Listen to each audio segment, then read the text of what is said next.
section, we're going to be looking at the transformations of functions. And out of this section, we're going to be recognizing graphs of common functions. Also, we're going to be using vertical shifts, horizontal shifts, reflections, vertical stretching and shrinking, and also horizontal stretching and shrinking to graph functions.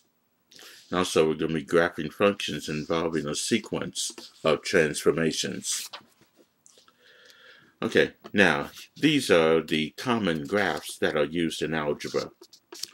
One of them is the constant function, where f of x is equal to c, and c is a constant, like f of x is equal to 6. That will be a constant function, because regardless of what the value of x is, that f of x value is still going to be 6, as an example. Next is the identity function, which is f of x is equal to x. That means whatever x is, f of x is also the same value. Like if x is 1, f of x is going to be 1. So the x and the f of x values are going to be identical. And then next is the absolute value function, which is f of x is equal to the square root of x. Okay, of course the square, not square root, absolute value of x. Absolute value of x is always going to be positive. It's never going to be negative. And then the standard quadratic function, that's f of x is equal to x squared. And then the square root function is f of x is equal to the square root of x. And then next is the standard cubic function, where f of x is equal to x to the third. And then you have your cubic function, which is f of x is equal to the cube root of x. Okay. Now, what I'm going to bring up is a illustration of each one of those. Here's the constant function, which is a straight line, a horizontal line, where f of x is equal to some constant. And then the one in the middle is the identity function, where if x is 1, y is going to be 1. If x is 2, y is going to be 2, and so on. And then the third one is the absolute value function. That's that V-shaped graph that I discussed in one of the videos. Here, the absolute value is always positive. It's never going to be negative. So if your x value is -1, then f of x will be +1, because the absolute value of -1 is 1. And then next is the standard quadratic function. Okay, looks like this. F of x is equal to x squared. And then we have the square root function. Okay, notice that, if you have, let's say, a negative value for x, there is no y value, f of x value for it. Okay, and then the standard cubic function, that graph looks like this. That's f of x is equal to x cubed. And then you get the cube root function. Of course, it looks like this. So do be familiar with those types of graphs. Okay. All right, now let's look at some of these transformations here. All right, the vertical shift is this. If you have a function, a graph of a function y is equal to f of x, then the vertical shift means you can have f of x plus some constant, or f of x minus some constant. F of x plus some constant means that you're going to add whatever that constant is to the y coordinate, because the vertical shift means that the graph is going to be shifting upward. Or if it's downward, you're going to subtract whatever that constant is from that y coordinate. So the vertical shift means that the graph is going to be shifting upward or downward. Now, horizontal shift, this one's a little bit tricky, because with the horizontal shift, you have to do the opposite of what's inside the parentheses here. So here, let's say we have y is equal to f of, and in parentheses, x plus c. Here you're going to do the opposite of adding the constant, which will be subtracting from the x coordinate. Here the x coordinate is changing. So that's why I say subtract the constant from the x coordinate. And then y is equal to f of x minus c. The opposite of subtracting c would be adding that constant to the x-coordinate. So with the horizontal, anything horizontal, you're going to be doing the opposite. Okay? And anything horizontal means that the x-coordinate is going to change. And anything vertical means that the y-coordinate is going to change. Right, the next type of shift would be the reflection about the x-axis and the y-axis.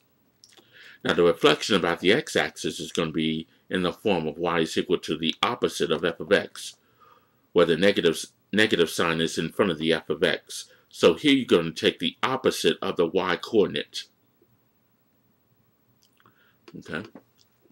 For a reflection about the x-axis, you're going to take the opposite of the y-coordinate. But a reflection about the y-axis, this is in the form of y is equal to negative, well, f of negative x. Notice that the negative sign is in front of the x. So that means you're going to take the opposite of the x-coordinate.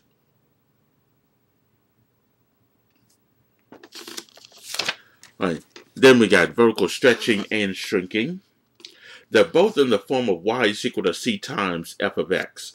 But with a vertical stretch, the constant is bigger than 1. So here you're going to multiply that y-coordinate by that constant. And with the vertical shrink, the constant is a number between 0 and 1. Usually it's a fraction like 1/2 or 1/3 or 1/4. You'll still multiply that y-coordinate by that constant. Okay, so that's the difference between a vertical stretch and a vertical shrink. In a vertical stretch, the constant in front of the f of x is bigger than 1. In a vertical shrink, the constant in front of the f of x is pretty much going to be a fraction, or a number between 0 and 1. And then we have the horizontal shrink and the horizontal stretch. Now with the horizontal shrink, the constant is in front of the x. So here we're going to be doing the opposite of multiplying that constant by x, which is going to be dividing. And we're going to divide each x-coordinate by that constant. Again, it's horizontal means the x-coordinate is going to change. And a horizontal shrink, here the constant is still in front of the x, but the constant is a number between 0 and 1. And normally I would tell you to divide that fraction, well, divide each coordinate by that fraction, but since it's a fraction, we can easily multiply by the reciprocal of whatever that constant is. That's just an easier way to do that. So if you had like 1/2 x, let's say y is equal to f of 1/2 x, then each x coordinate will be multiplied by 2, because 2 is the reciprocal of 1/2. Now, the next is a sequence of transformations. Suppose you have more than one transformation for a particular function. Okay, so if you have a function having more than one transformation, we can graph that by performing the transformations in the following order. In this case, the first thing is the horizontal shift. Then second is stretching or shrinking. Then third is reflecting, and we always do the vertical shift last. You're going to have to think of this sequence of transformations as order of operations. Okay. If you recall, you always do the parentheses first, and then exponents, and then adding and subtracting from left to right. No, multiplying and dividing from left to right, and then adding and subtracting from left to right. The sequence is somewhat similar to that. So you have to think of this as performing the order of operations. Okay, and we're going to look at a few of these problems that are just like that. Okay. Let's take a look at this one. Here we're given a graph of y is equal to f of x. And I'm going to move this up a bit so you can see that on the left side, you'll see the graph of y is equal to f of x, which is those set of ordered pairs. So that's your y is equal to f of x. Now you're going to use that graph to come up with a graph for each function called g of x. And in this case, g of x is going to be f of x plus 1. G of x is equal to f of x plus 1. Now we need to find out what type of graph that we have here. Okay, now, based on those transformations that I just went over with you, you have to look at the format. Now, f of x plus some constant. That means we have a vertical shift. Okay, so that means we're adding 1 to whatever f of x is. So that means we're going to add 1 to each y-coordinate because it is a vertical shift. That means that the y-coordinate is going to be changing. So we're going to add 1 to that y-coordinate to come up with our new graph for g of x from this. Okay, now what I'm going to do is create a table.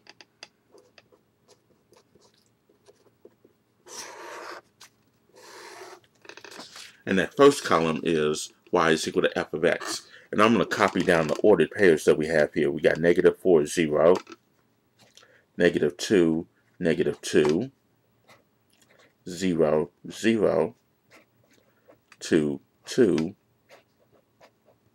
4, 0. And by the way, you'll be given a graph of y is equal to f of x with those ordered pairs on it. Okay, now I did say that we have a vertical shift. So the only transformation we have is just that vertical shift. And that means we're going to add 1 to each y-coordinate. That's why I put the plus 1 there. Because we're adding 1 to each y-coordinate. Because it is a vertical shift. That means that the y-coordinate is going to be changing. So what I'm going to do here is bring over these x-coordinates. They're going to remain the same.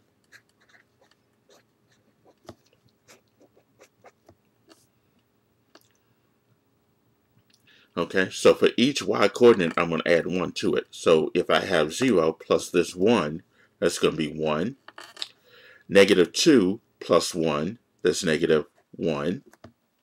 0 plus 1, again, that's going to be 1. 2 plus 1, that's going to be 3. And 0 plus 1, again, that's going to be 1.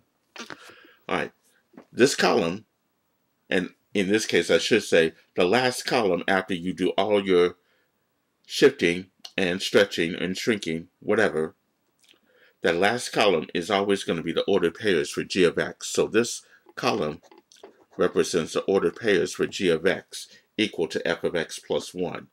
So all I need to do here is just go ahead and plot those points on the coordinate plane. I'm going to move this to the side so you can see this. So for -4, 1, we go to the left 4 and up 1. -2, -1 would be to the left 2 and down 1. 0, 1 would be at 0 but go up 1. 2, 3 would be to the right 2 and up 3. And finally 4, 1 would be to the right 4 and up 1. Now I'm going to connect those points the same way as y is equal to f of x.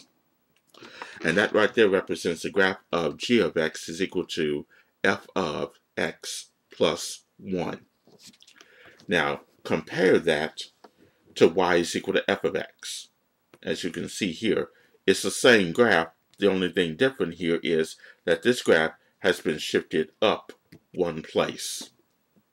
Okay, so that's how we use transformations to graph any particular function. Okay.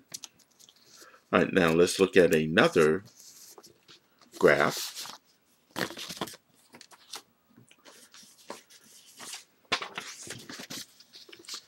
Now here we got g of x is equal to f of, and in the parentheses we got x plus 1.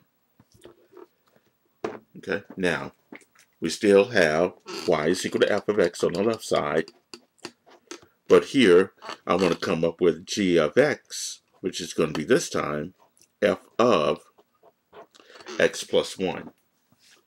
Okay, now notice the x plus 1 is in the parentheses. I'm adding 1 to the x coordinate, but this means I'm going to have a horizontal shift. because it's in the form of f of, in parentheses, x plus c. So here I'm going to have a horizontal shift. And anything horizontal, I'm going to do the opposite of what's inside the parentheses. I'm adding 1, so the opposite of that would be subtracting 1. That's very important. So the opposite of that would be subtracting 1. Okay? So what I'm going to do here is come up with a table just like I did in that last particular example.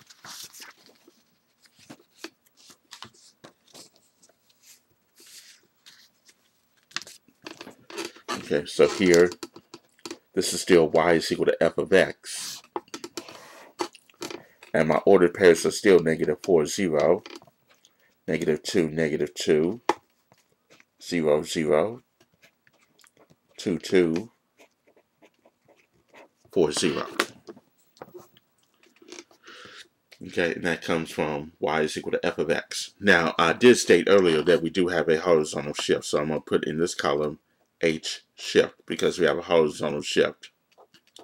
And it says plus 1, but the opposite of adding 1 would be subtracting 1. So here we're going to be subtracting 1 from each of the x coordinates here. The y coordinates will remain the same, but we're just going to be subtracting 1 from each of the x coordinates here. All right, in this case here, if we do negative 4 minus 1, that's going to be negative 5. Now I'll bring over my y coordinate of 0. Negative 2 minus 1, that's going to be negative 3. Now I'll bring over the y coordinate of negative 2. 0 minus 1 is negative 1 and 0. 2 minus 1, which is 2. 2 minus 1, that's 1. So it'll be 1, 2. And then 4 minus 1, which will be 3. And 0. So that last column represents the ordered pairs for g of x.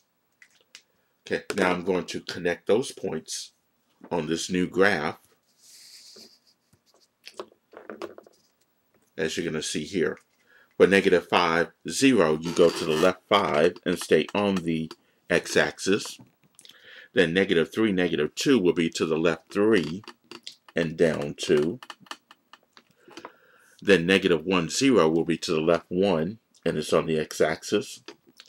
Then 1, 2 will be to the right 1 and up 2. And then 3, 0 will be to the right 3 and stay on the x-axis. So here is what that graph looks like. Now compare that. In fact, that's g of x is equal to f of, in parentheses, x plus 1. Now if you compare that to the y is equal to f of x, you can see it's the same graph. The only thing different here is it's just shifted to the left one place. Okay.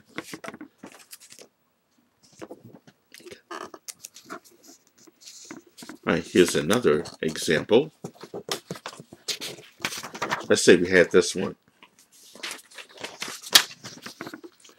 Let's say we had g of x is equal to f of, and in parentheses, x plus 1, and then on the outside, we got minus 2. Okay, so now we got this graph that we want to create. And notice we have two shifts. One, we got a horizontal shift. Now I'll write this on the side. And we got this minus 2 on the outside. That's a vertical shift. Okay, so now we got two different transformations going on. Now, the question is, which one do we need to do first? Well, if you recall from this sequence of transformations that I gave you, you can always do, if you're in doubt, you always do the vertical shift last.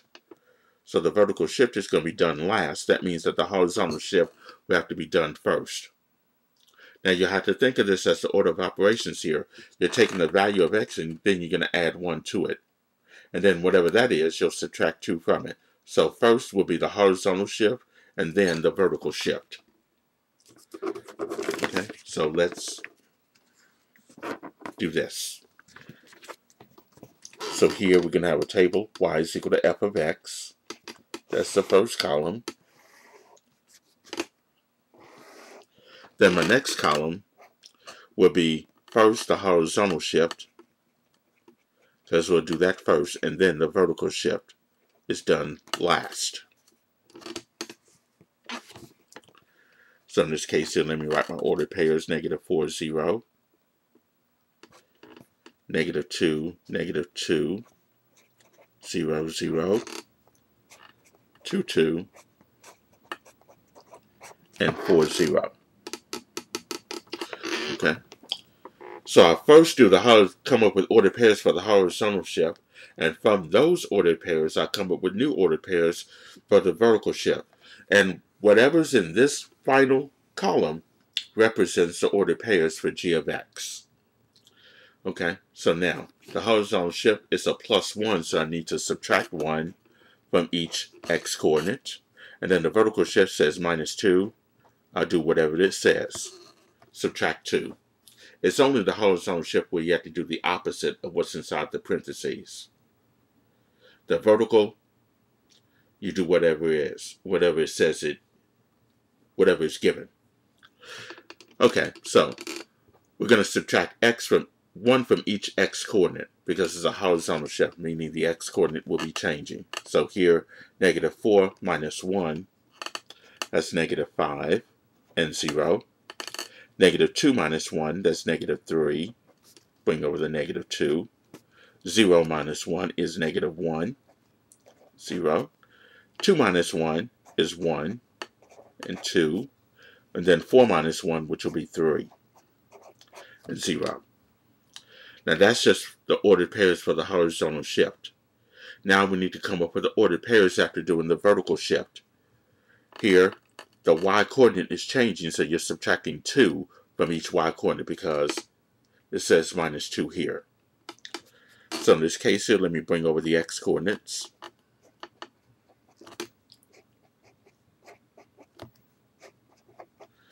And then in this case here, 0 minus 2 is -2. -2 minus 2 is -4. 0 minus 2 is -2. 2 minus 2 is 0. 3 minus 2 is -2. Okay, so this last column represents the ordered pairs for g of x. That last column represents your ordered pairs for g of x. So now the next thing you need to do here is just go ahead and do the graph of g of x. Just plot those ordered pairs. So in this case here, -5, -2 would be this.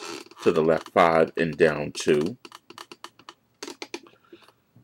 -3, -4 would be to the left 3 and down 4. -1, -2 will be to the left 1 and down 2. Let's see, 1, 0 will be at 1, to the right 1, and you stay on the x-axis. Then 3, -2, to the right 3 and down 2. Okay, so we'll connect those points in the same manner as y is equal to f of x. Okay, so that represents the graph of g of x is equal to f of parentheses x plus 1, close parentheses, -2. Compare that to y is equal to f of x. You can see that it's just shifted to the left 1 and down 2.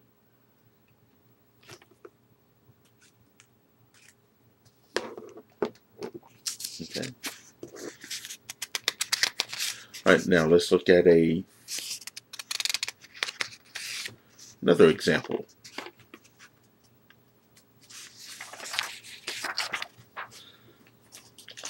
All right. Let's say we have g of x is equal to f of -x. G of x is equal to f of -x. Okay. Now in this case here, the negative sign is in front of the x, which means we have a reflection about the y-axis. Okay. F of the opposite of x means we have a reflection about the y-axis.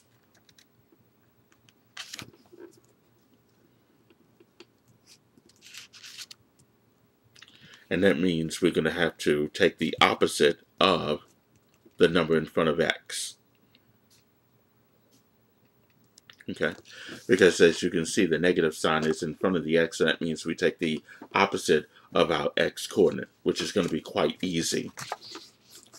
Okay, so here, again, y is equal to f of x.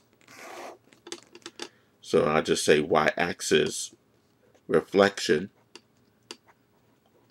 which means we're taking the opposite of the x coordinate.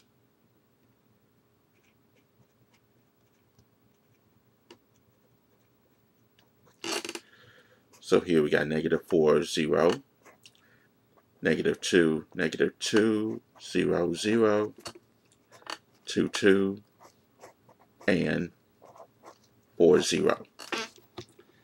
Okay, those are my order pairs again. Okay, so here we take the opposite of x. That means we change the sign to the opposite. So the opposite of -4 is 4. The opposite of -2 is 2. The opposite of 0, of course, that's 0. The opposite of this 2 here is -2. And the opposite of 4 is -4. Notice I'm only taking the opposite of just the x-coordinate. The y-coordinate stays the same. Okay? So all I have to do here is just plot those points, which is going to be quite simple. So 4, 0 will be to the right 4. And we stay on the x-coordinate. On the x-axis, 2, -2 will be to the right 2 and down 2. 0, 0 is at the origin. -2, 2 will be to the left 2 and up 2. And then -4, 0 will be to the left 4. And we stay on the x-axis.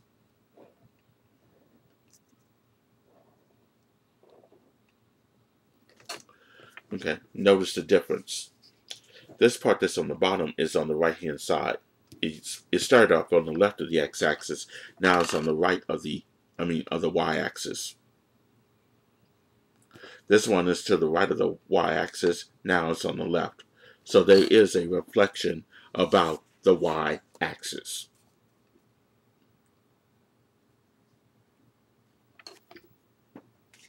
Okay, so that graph was quite easy. Okay, now here's another one. Now if I can get to it.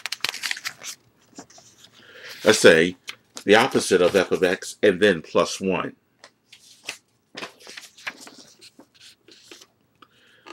G of x is equal to the opposite of f of x plus 1.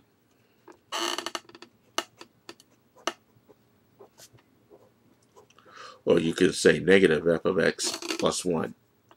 In this case, we have a reflection about the x-axis because we got the negative sign in front of f of x. That's one of our transformations.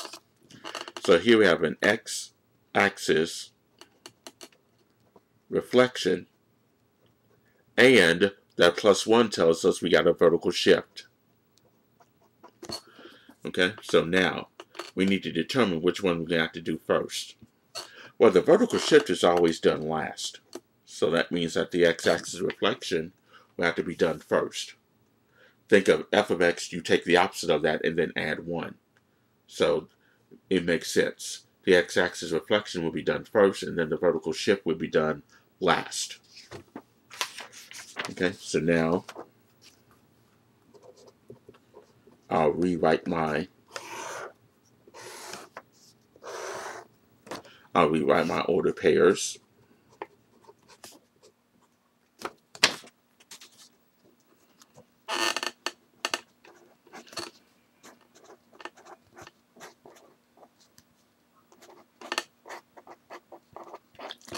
Okay, now the first column is going to be the reflection about the x-axis. So I'll just say x-axis reflection, which means we're going to have to take the opposite of the y-coordinate. And then we have a vertical shift. and it says plus 1, so that means we're going to add 1 to the vertical, to the y coordinate. Okay, so now we'll do the opposite of each y coordinate, and then we're going to add 1 to each y coordinate. So our x coordinates will be remaining the same throughout all these two transformations here. So I'll rewrite my x coordinates here. And then we'll take the opposite of the y coordinate, which represents the x-axis reflection. The opposite of 0 is 0. The opposite of -2 is 2. The opposite of 0, again, that's 0. The opposite of 2 is -2. And the opposite of 0 is 0. Okay, now I've got to do the vertical shift. Here, add 1 to each one of those y coordinates. So again, my x coordinates will remain the same. So I'll rewrite those. So here, 0 plus 1 is 1. 2 plus 1 is 3. 0 plus 1 is 1.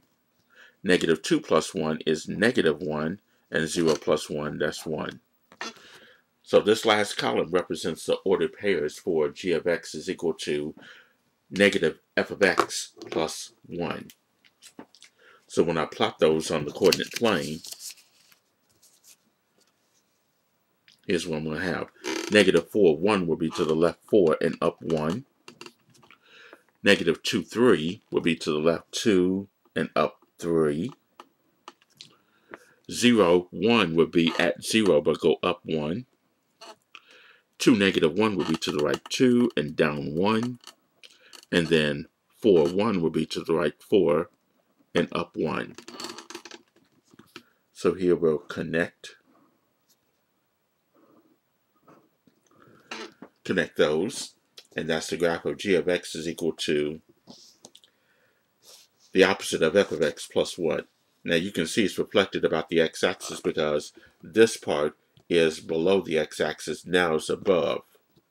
And then this part originally was above, now it's below. And it's shifted upward by 1. Okay. All right, another example. Let's look at a shrink, like g of x is equal to 1/2 f of x. G of x is equal to 1/2 f of x.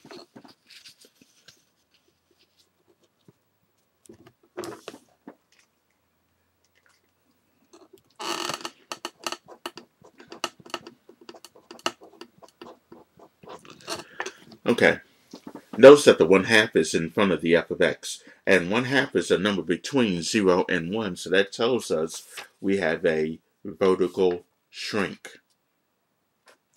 Okay, so here we got a vertical shrink, and this is the only transformation that we have. So that's a vertical shrink that we have here. So what we need to do here is find out what those new ordered pairs is going to be.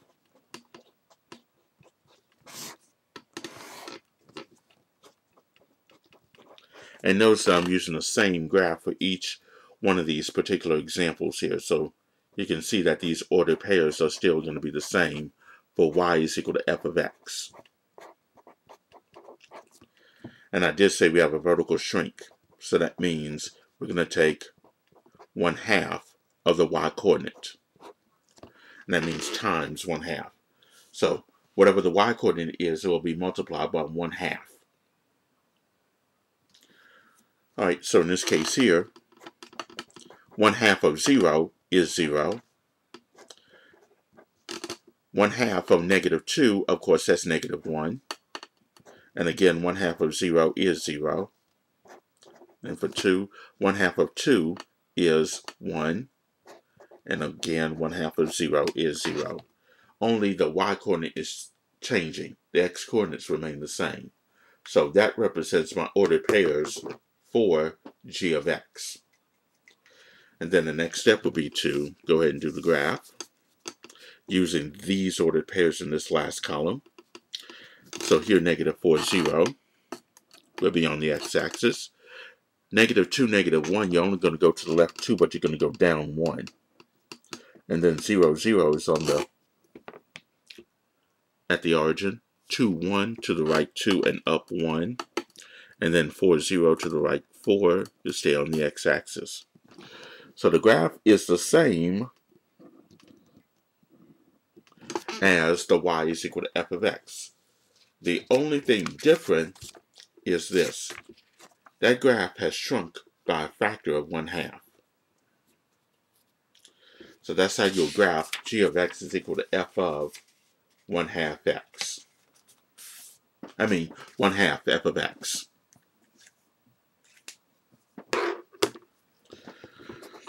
Okay. I think I got a couple of more examples left. Let's look at f of 1/2 x, by the way. Now notice that the 1/2 is in front of the x, instead of the 1/2 being in front of f of x. So instead we have what they call a horizontal stretch.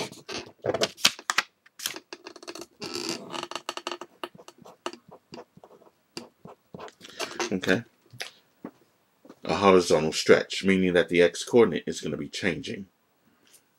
So we'll say h stretch, because that's what we have, a horizontal stretch.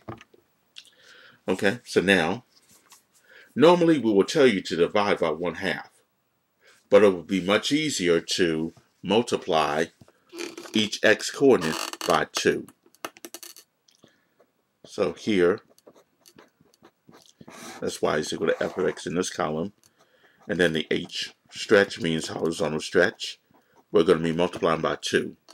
Where did I get the 2 from? You take the reciprocal of 1/2, which is 2, as I mentioned in one of the sheets that I placed on the screen in this video earlier. So you multiply by 2. We would say divide by 1/2, but it's easier to multiply by the reciprocal. Okay, so here's my ordered pairs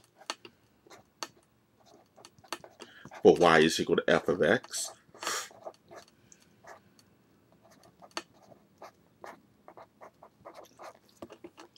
Now I'm going to be taking 1/2 of each of these x-coordinates here. The y-coordinate will remain the same. 1/2 of, well, we're multiplying by 2. I'm sorry. So negative 4 times 2 will be negative 8 and 0. Negative 2 times 2 will be negative 4. 0 times 2 is 0. 2 times 2, that's 4. And 4 times 2 is 8. Now notice here, the y-coordinate is not changing. It stays the same. Only the x-coordinate is changing by a factor of 2 because we're dealing with a horizontal stretch. Alright, in this case here, we'll plot those. Negative 8, 0 will be to the left 8, and we draw a point on the x-axis. Negative 4, negative 2 will be to the left 4 and down 2. 0, 0 is on at the origin. 4, 2 will be to the right 4 and up 2. And 8, 0 will be on the origin, on the x-axis.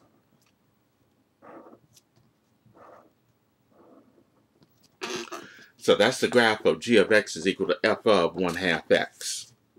Now in this case, if you compare that, you'll see that it's stretched by a factor of by a factor of 2.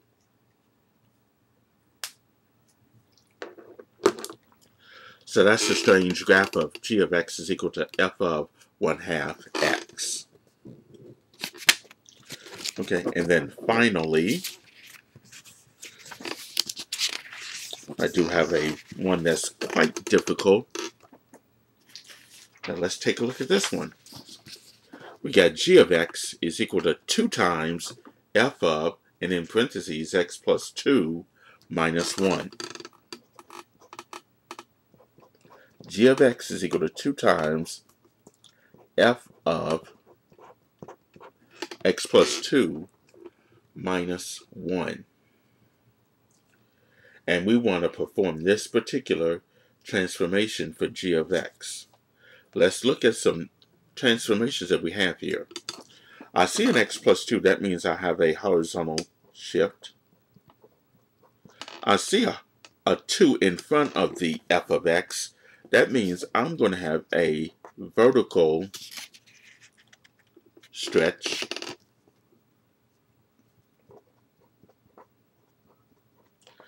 I also see a minus 1. That means I have a vertical shift.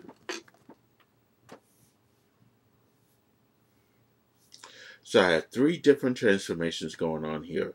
Now I need to determine which one I need to do first. Well, the vertical shift I always do last. Let's look at this here. If I take the value of x, add 2 to it, and then whatever f of x is, I'm going to multiply by 2. So that tells me I need to do the horizontal shift first, and then the vertical stretch second. And then that vertical shift is going to be done last. So you have to think of this as order of operations here. You're taking the value of x, and then you're going to add 2 to it. That's your horizontal shift. And then whatever f of x, whatever this part is, you're going to multiply by 2.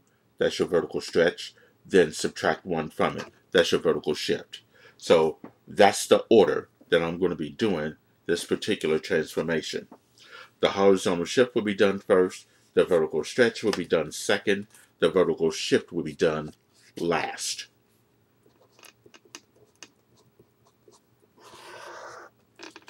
Okay, so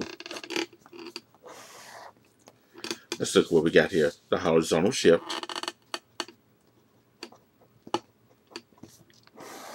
Then vertical stretch. And then finally, the vertical shift. Okay, and then we go ahead and write down my ordered pairs.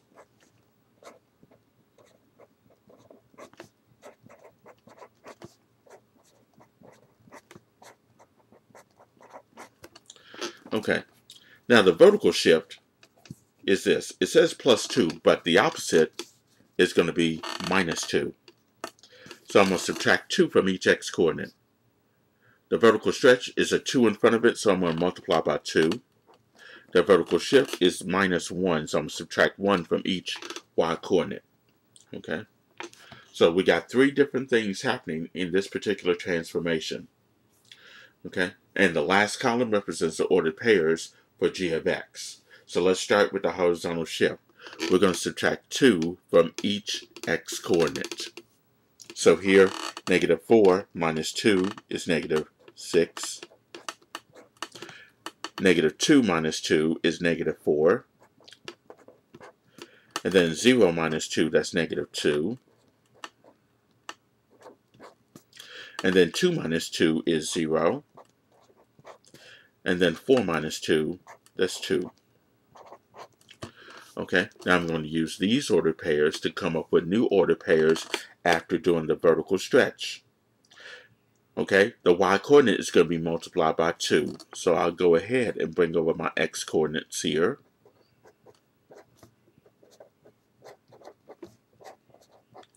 So here's 0 times 2, that's 0. Negative 2 times 2 is negative 4. 0 times 2, of course, that's 0. 2 times 2 is 4. And 0 times 2 is 0. Okay. Now I'm going to use these ordered pairs to come up with new ordered pairs after doing the vertical shift. Meaning I'm going to subtract 1 from each individual y coordinate. So these x coordinates will still remain the same. So now I'm going to do 0 minus 1, that's negative 1. Negative 4 minus 1, that's negative 5. 0 minus 1 is negative 1. 4 minus 1, that's 3. And 0 minus 1, that's negative 1. So that last column represents my ordered pairs for g of x. Okay, now we need to plot those points. So here we're using that last column to plot those particular points. So for negative 6, negative 1, you go to the left 6 and down 1. Negative 4, negative 5 will be to the left 4 and down 5. And then for -2, -1 will be to the left 2 and down 1. 0, 3 will be at 0, but we're going to go up 3. And then for 2, -1 to the right 2 and down 1. So here's what the graph is going to look like. Is this. It's stretched by a factor of 2, it's shifted to the left 2, and it's shifted down 1. If you were to compare that particular graph with y is equal to f of x, which is the one on the left-hand side. Okay, so that's going to conclude this particular function, this particular section on transformations of functions.